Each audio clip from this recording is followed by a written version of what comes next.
பார்த்து முடிக்க போகிறோம்.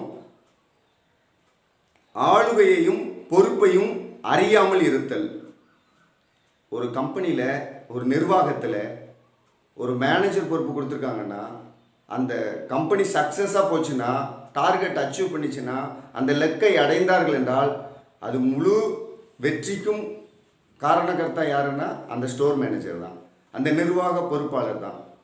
ஆனால் அதே கம்பெனி, அதே நிர்வாகம் தோல்வி அடைந்தால் அதற்கும் அவர்தான் பொறுப்பு. தோல்வி அடையும் பொழுது அவரை கூப்பிட்டு கேள்வி கேட்கும் பொழுது அவர் கண்டிப்பாக பதில் சொல்ல வேண்டும். தோல்விக்கு காரணத்தை சொல்ல வேண்டும், தோல்வியை ஒத்துக்கொள்ள வேண்டும், சரி செய்ய வேண்டிய காரியத்தை அவர் கேட்டு அதன்படி நடக்க வேண்டும். இதுதான் கம்பெனி நிர்வாகம். அதே எஜமான், அந்த எஜமானிடத்திலே அந்த மேனேஜர் என்னை ஏன் கேட்கிறீர்கள், நான் என்ன தவறு செய்தேன் என்று சொல்லும் பொழுது அவர் அந்த பொறுப்பிற்கு, அந்த மேனேஜர் பொறுப்புக்கு தகுதி இல்லாதவராய் மாறி போய்விடுவார். அவரை டிஸ்மிஸ் செய்து வேலையிலிருந்து அனுப்பிவிடுவார்கள். இந்த இடத்துல நாம் பார்க்கும் பொழுது ஆதாம் ஆண்டவரிடத்திலே சொல்லும் பொழுது, ஆண்டவரே தேவரீர் நீர் தந்த ஸ்திரீயானவள் தான் என்னை புசிக்க சொன்னாள் என்று சொல்கிறார். ஆண்டவர் ஏன் ஆதாம் இடத்தில் கேட்கிறார்? முதலாவது ஏவாள் இடத்திலே கேட்கவில்லை, ஆதாம் இடத்திலே கேட்கிறார். ஏனென்றால் சகலத்தையும் ஆண்டு கொள்ளும்படி ஆளுகையையும் பொறுப்பையும் ஆதாமுக்கு கர்த்தர் கொடுத்திருந்தார். ஆனால் அதையெல்லாம் மறந்து தன்னை உணராமல், ஆண்டவரே நான் செய்தது தவறுதான், நான் தான் விழுந்து விட்டேன், நீர் சொன்ன காரியத்தை மீறி விட்டேன், உம்முடைய கட்டளைகளை மறந்து விட்டேன் ஆண்டவரே, தவறு செய்து விட்டேன் என்று சொன்னாமல், ஆண்டவரே ஏவாள் சொன்னால் நான் புசித்தேன் என்று குறை சொல்ல ஆரம்பிக்கிறார். அப்படியானால் என்ன? ஆளுகையும் பொறுப்பையும் அறியாமல் இருக்கிறவர்கள் குறை சொல்ல ஆரம்பிப்பார்கள். இன்றைக்கும் நாம் மற்றவங்களை குறை சொல்லுகிறோமா? சபை விசுவாசிகள் ஊழியரை குறை சொல்லுவது, சில ஊழியர்கள் விசுவாசிகளை குறை சொல்வது, கணவன் மனைவியை குறை சொல்லுவது, மனைவி கணவனை குறை சொல்லுவது, இதெல்லாம் என்ன காரணம்னா தனக்கு கொடுக்கப்பட்டிருக்கிற பொறுப்பிலே உண்மையில்லாததன் காரணமாகத்தான் குறை சொல்ல ஆரம்பிக்கிறார்கள். ஆளுகையும் பொறுப்பையும் மறக்கிறவர்கள் குறை சொல்ல ஆரம்பிக்கிறார்கள். பொய்யும் அதோடு சேர்ந்து வரும். இரண்டாவதாக எதிர்பார்த்து ஏமாற்றம் அடைதல். எதிர்பார்த்து ஏமாற்றம் அடைதல். ஏவாள் இடத்துல ஆண்டவர் கேட்கும்போது, முதலாவது ஆதாம்கிட்ட கேட்கும்போது ஆதாம் ஆண்டவரே ஏவாள் தான் என்னை புசிக்க சொன்னான்னு கேட்குறார், சொல்லிட்டான்.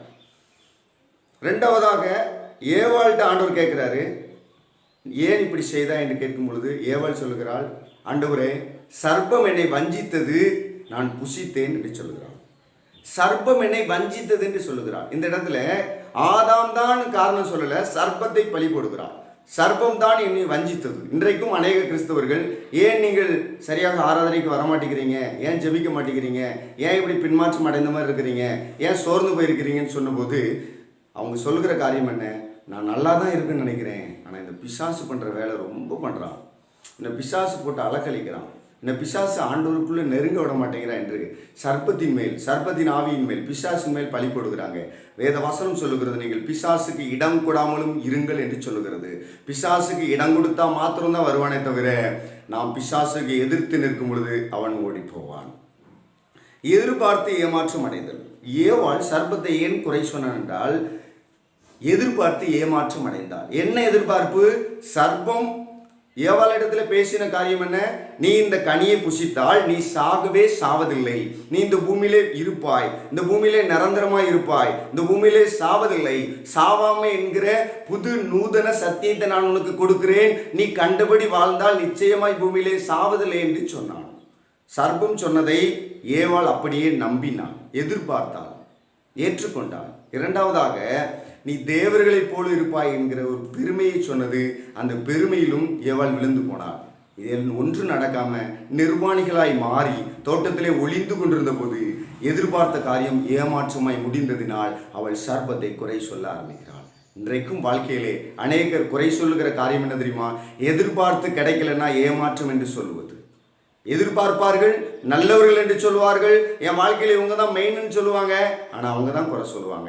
ஏவாள் கர்த்தருடைய வார்த்தையை விட சர்ப்பத்தின் வார்த்தையை நம்பினாள், எதிர்பார்த்தாள், அதுதான் சரியான வார்த்தையை நம்பி தானும் ஏற்றுக்கொண்டால், தன் கணவனாகிய ஆதாமையும் ஏற்றுக்கொள்ள வைத்தாள். ஆனால் இன்றைக்கு சொல்லுகிறாள் சர்ப்பம் தான் காரணம் என்று. இன்றைக்கும் திருமணத்துக்கு முன்பாக சில பெண்கள் தன்னுடைய வாழ்க்கை துணையோடு ஊரெல்லாம் சுற்றிவிட்டு அவன் திருமணம் பண்ணவில்லை என்றால் அவங்க சொல்லுகிற காரியம் என்ன தெரியுமா? என்னை திருமணம் பண்ணுகிறேன் என்று சொல்லி என்னை ஏமாற்றி விட்டான் என்று சொல்லுகிறார்கள். காரணம் என்ன தெரியுமா? அவர்கள் எதிர்பார்த்த காரியம் வெற்றி அடையவில்லை என்றால் அவர்கள் சொல்லுகிற காரியம் ஏமாற்று. ஆனால் எதிர்பார்த்து அவர்கள் வெளியே சுற்றுகிறார்கள். திருமணத்திற்கு முன்பாகவே அவர்கள் வெளியே சுற்றுகிறார்கள். ஆனால் அவன் திருமணம் பண்ணவில்லை என்றால் அவர்கள் சொல்லுகிற காரியம் என்ன? என்னை ஏமாற்றி விட்டான். எதிர்பார்த்த காரியம் நடக்கவில்லை என்றால் நல்லவனாய் நடித்தவன் ஏமாற்றி விட்டான் என்று அவர்களை பழி சொல்ல ஆரம்பிக்கிறார்கள். காரணம் என்ன தெரியுமா? எதிர்பார்த்து கிடைக்காததினால் ஏமாற்றும். அதே தான் ஏவாள் எதிர்பார்த்து கிடைக்காததுனால சர்ப்பத்தின் மேல் பழி போட்டார். அநேக ஜனங்கள் பேராசை நிமித்தம் 10,000 ரூபாய் ஒரு மாதம் கொடுத்தா போதும், 10,000 ரூபாய் கொடுத்தா போதும், 5 வருஷத்துக்கு மாதந்தோறும் 1000 ரூபாய் கிடைக்கும், 50,000க்கு மேலே கிடைக்கும்னு ஆசையில் கொண்டு பணத்தை கட்டுறாங்க.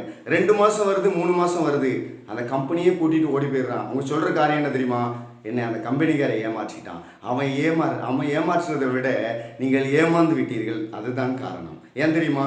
பேராசை. தான் எதிர்பார்க்கிற காரியம் அதிகம். அவர்கள் நல்லவர்கள். 10,000 ரூபாய் வாங்கிட்டு 50,000 ரூபாய் கொடுக்குறாங்களே, அவங்க நல்லவர்கள் என்று சொல்லி அவர்களை ஏற்றுக்கொண்டு அவர்கள் அதிலிருந்து விலகும் பொழுது அவர்களை குறை சொல்வது. காரணம் என்ன தெரியுமா? எதிர்பார்த்து ஏமாற்றம். ஆண்டவராகிய இயேசு மாத்திரம்தான் ஏமாற்றாதவர். நீங்கள் எதிர்பார்க்கிற காரியம் இயேசுவிடம் மாத்திரம் இருக்குமானால் நிச்சயம் ஏமாந்து போவதில்லை. ஆமென், ஆமென். மூன்றாவதாக, கர்த்தருடைய வார்த்தைக்கு கீழ்ப்படியாமை. அடுத்தவங்க மேலே குறை சொல்றது, மற்றவர்களை குறை சொல்வதற்கு மூன்றாவது காரணம் கர்த்தருடைய வார்த்தைக்கு கீழ்ப்படியாமை. ஆதியாகமம் 16ஆம் அதிகாரத்தில் நாம் வாசிக்கும் பொழுது, ஆபிரகாமுக்கும் சாராளுக்கும் பிள்ளை இல்லாததினால் ஆகார் ஆபிரகாமை பார்த்து சொல்லுகிறாள், ஆபிரகாமே, நம்ம வீட்டில் இருக்கிற வேலைக்காரி அடிமை பெண் இருக்கிறாள் ஆகார், அவள் மூலம் எனக்கு ஒரு குழந்தையை பெற்று தாரும் என்று சாராள் கேட்கிறாள் ஆபிரகாமிடத்திலே. ஆபிரகாம் சாராள் இடத்திலே சொல்லவில்லை, சாராள் ஆபிரகாமிடத்திலே கேட்கிறாள், நம்ம வீட்டில் இருக்கிற அடிமை பெண் மூலமாக எனக்கு ஒரு குழந்தையை பெற்றுத்தார் என்று. அப்படியே ஒரு குழந்தையை ஆபிரகாம் பெற்றுக் கொடுத்தான். ஆகாரிடத்தில் சேர்ந்து ஒரு குழந்தையை பெற்றுக் கொடுத்தான். அவன் பேர் தான் இஸ்மவேல்.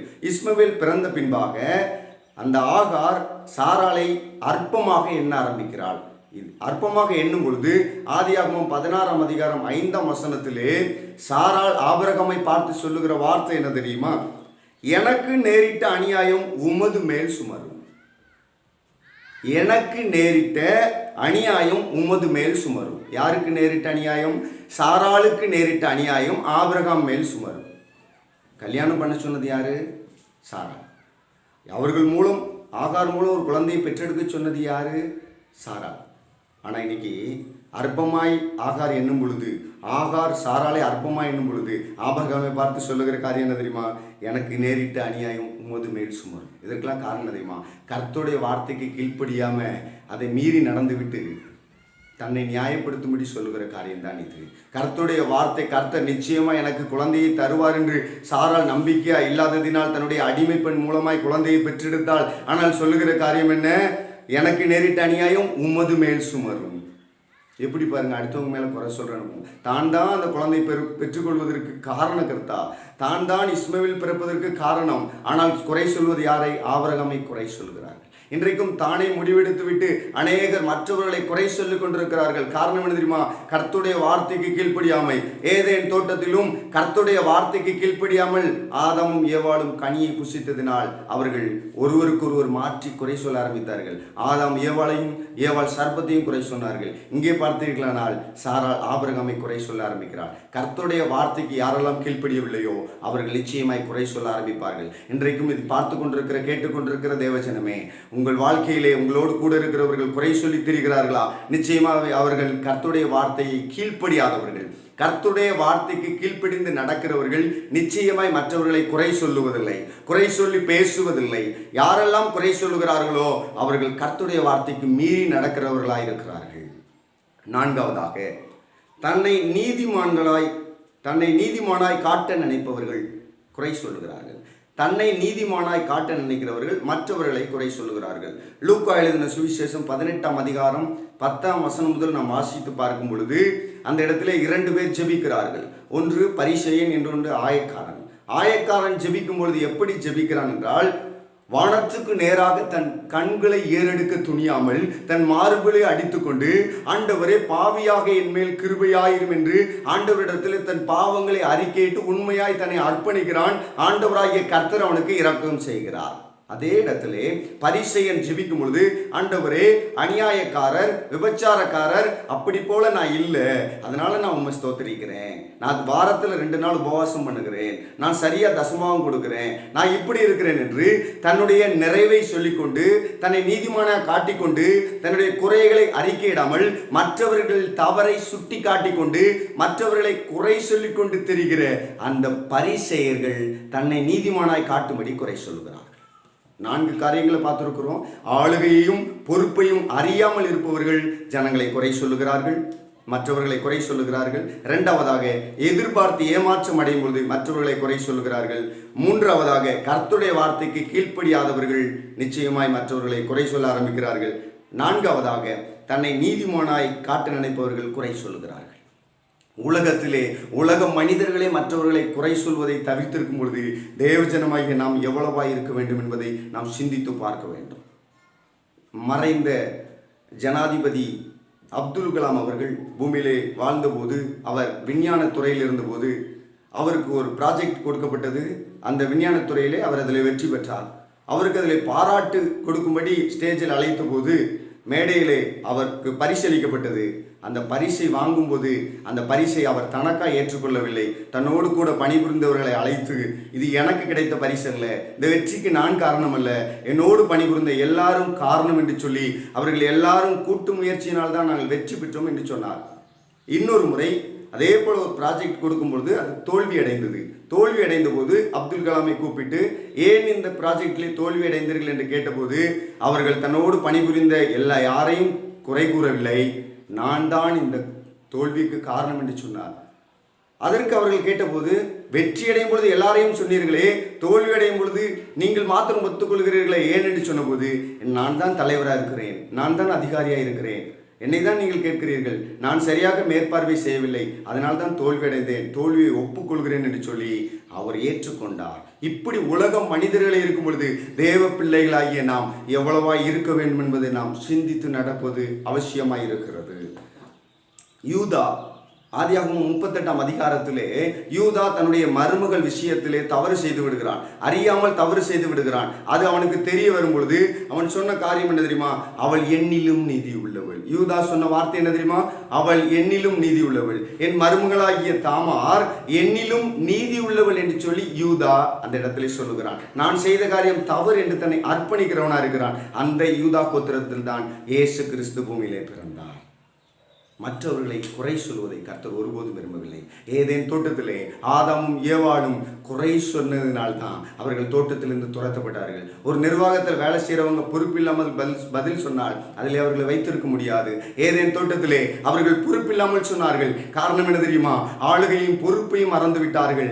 எதிர்பார்த்த காரியத்தில் ஏமாற்றம் அடைந்தார்கள். கர்த்தருடைய வார்த்தைக்கு கீழ்ப்படியாமல் இருந்தார்கள். தன்னை நீதிமானாய் காட்ட நினைத்தார்கள். ஒப்பு கொடுக்க விரும்பவில்லை. தேவஜனமே, நாம் மற்றவர்களை குறை சொல்வதை தவிர்க்க வேண்டும். நாம் குறை சொல்வதை தவிர்க்கும் பொழுது கர்த்தருடைய வார்த்தை நமக்குள் நிறைவாக இருக்கிறது என்பதை அறிந்து கொள்ள முடியும். அவர்கள் நமக்கு விரோதமாய் எழும்பினாலும் சரி, நாம் அவர்களுக்காக ஜெபிக்க வேண்டுமே தவிர ஒரு நாளும் குறை சொல்வதை கர்த்தர் விரும்பவில்லை. கண்களை மூடி ஜெபிப்போம். பரலோக பிதாவை நாங்கள் துதிக்கிறோம், ஸ்தோத்திரிக்கிறோம், மகிமைப்படுத்துகிறோம். ஆண்டவரே இயேசுவே உமக்கு ஸ்தோத்திரம். முதலாவது மனிதனை உண்டாக்கி ஏதேன் தோட்டத்தில் வைத்த போது ஆண்டவரே கர்த்தருடைய வார்த்தையை அவர்களுக்கு கொடுத்து அவர்களோடு உலாவினீர் ஆண்டவரே. ஆனால் உங்களுடைய வார்த்தைக்கு கீழ்ப்படியாமல் அவர்கள் விலகி சென்று ஆண்டவரே குறை சொல்ல ஆரம்பித்தார்கள்.